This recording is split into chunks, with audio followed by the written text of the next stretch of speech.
Naitwa Magdalena Gabriel Dinawi, natoka Wizara ya Afya, Idara ya Kinga, sehemu ya elimu ya afya kwa umma.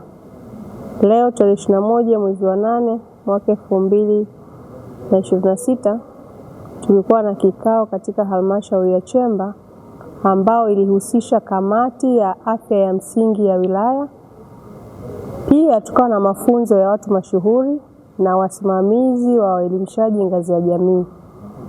Lengo kubwa la vikao hivi ilikuwa ni kuwajengea uwezo kamati ya wilaya ya afya ya msingi, wazee mashuhuri na wasimamizi wa afya ngazi ya jamii kuhusu kampeni yetu ya polio ya matone.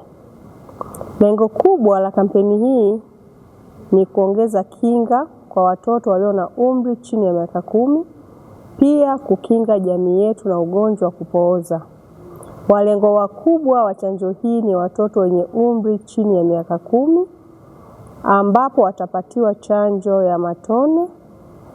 Maeneo yatakayohusika ni maeneo ya kutolea huduma za afya, shuleni, makanisani na maeneo yote ya mikusanyiko ambapo tunaweza tukapata walengwa wetu. Lengo kubwa la vikao hivi ni kuongeza uwezo kwa jamii ili waweze kutoa elimu sahihi kwa jamii na utuzunguka ili tuweze kupata mahudhurio makubwa ya watoto walio na umri wa chini ya miaka 10.